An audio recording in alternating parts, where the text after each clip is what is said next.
কর্মসূত্রে আর পার্সোনাল কাজে কলকাতার বাইরে থাকছি।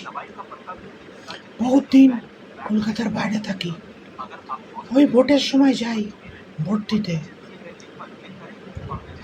দেখতে পাচ্ছি কি অসম্ভবভাবে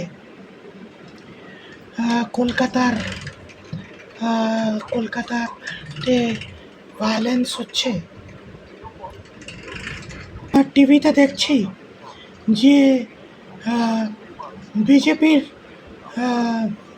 কার্যকর্তাদের উপরে কি অমানসিক অত্যাচার চলছে, খুন চলছে।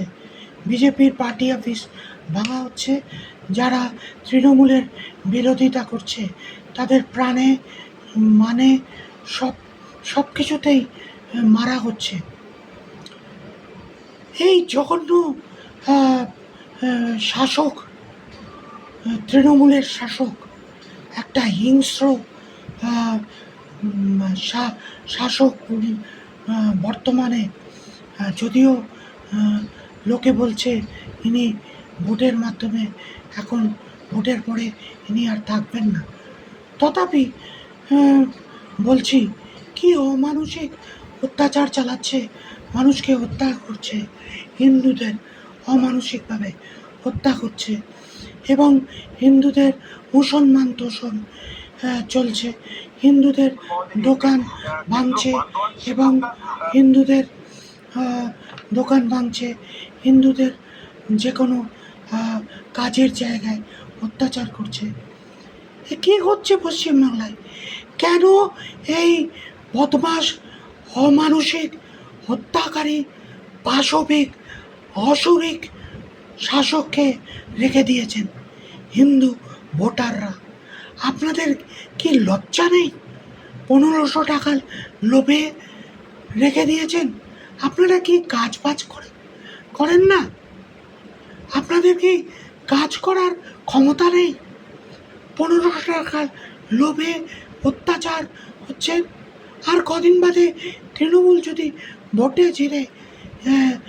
ভোটে জিতে পশ্চিমবাংলার সরকারে পেরে আপনাদের বউ, মেয়ে এবং বাড়ির মহিলাদেরকে হাত ধরে মুসলমানরা হাত ধরে টানাটানি করে, যেমন বাংলাদেশে টানছে। সাবধান হন, এখনো আপনারা সাবধান হচ্ছেন না। কবে আপনাদের ঘুম ভাঙবে? হিন্দুদের বলছি, পশ্চিমবঙ্গের বাঙালি হিন্দুদের বলছি, মুসলমানদের উপরে আমি কিছু বলছি না, কারণ তারা দেশভক্ত নয়, তারা হিন্দু বন্ধুত্ব নয়, মুখে বলে গঙ্গা যমুনা তহজিব, তারা মোটেই গঙ্গা যমুনায় বিশ্বাস করে না। তারা কোনোদিন হিন্দুদের বন্ধু হতে পারে না। সুতরাং মুসলমানদের উপরে আমার কোনো এক্সপেকটেশন নেই। আমি হিন্দুদের বলছি, আপনাদের চোখ, লোভ কবে যাবে? চোখ কবে খুলবে? লোভ, 150 টাকা, 1500 টাকার লোভ, মদ মাংস লোভ কবে যাবে? কবে স্বজাতির কথা ভাববেন? কাপুরুষ, মেরুদণ্ডহীন হিন্দু, জাগুন, দয়া করে জাগুন। আমাদের ভয় হয়, আমরা বাড়িতে পশ্চিমবাংলার বাইরে আছি, এখনো আমাদের বাড়ি ঘর তো পশ্চিমবাংলায় আছে, তথাপি ভয় হয়। হিন্দু বাঙালিদের জন্য ভয় হয়।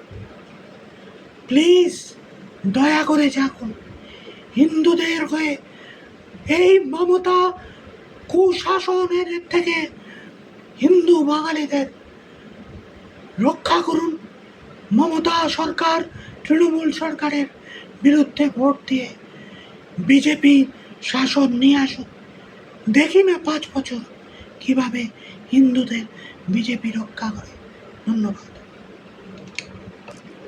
एक जहरीले सांप ने एक सफेद कबूतर से कहा कि उसे अपनी पीठ पर बैठाकर गहरी खाई के पार उड़ा दे।